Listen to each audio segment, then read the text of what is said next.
All right, what is up, Jerome's? Unfortunately, things didn't go the way that we would like against Green Bay. The worst 12-3 team in NFL history. But whatever. So here we are.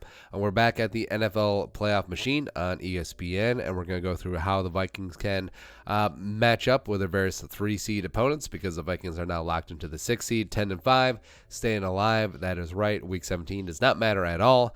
So expect a lot of Vikings to be resting. I would expect Adam Thielen, Dalvin Cook, Linval Joseph, Harrison Smith, Kendricks and Barr, obviously, to be sitting out, and the Vikings are going to play skeleton crew against the Bears, which could be a blessing in disguise. Got the bye week. Hopefully they can get that bitter taste out of their mouth, and it doesn't matter if they beat the Bears or not. Also, the Vikings probably beat Mitchell Trubisky-Ponder anyway, so it doesn't really matter. And also, forgive me, we just consumed the Four Loko. So, yeah, it is what it is. All right, so getting into the potential first-round wildcard matchups for the Vikings. So, start off with the New Orleans Saints. San Francisco gets the W. Green Bay beats the Lions, and Kyle Sluter as the backup quarterback. So, it doesn't really matter what the Saints do in this spot. Actually, the Saints and Panthers game, you'll find, is going to be relatively irrelevant. Vikings will be heading down to NOLA to exercise some demons. 2009 NFC title game, as well as, was it Zach Line, Teddy, Latavius Murray, all that other stuff. So, this would be probably the least exciting for all the matchups.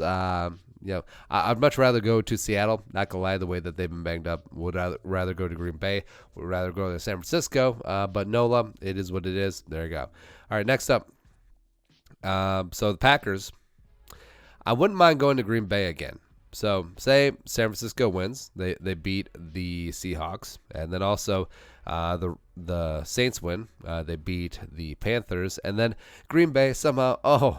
What happened? What happened? You lost to the lowly Detroit Lions, which really would tilt me, because that means if they lost to the Lions, that if the Vikings beat the Packers Week 16, Vikings would be NFC North champions, but what can you do there? So that would set up the thrice rematch for the Vikings at the Packers, and I would say bring this one on. I would feel pretty confident about this game in general.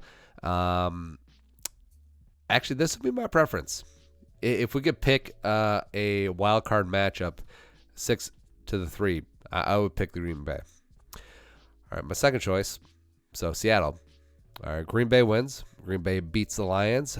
Seattle beats the Niners. And again, the Saints-Panthers matchup is relatively irrelevant, as in this case, Seattle would win the NFC West. They would beat San Francisco. San Francisco would be the 5 seed.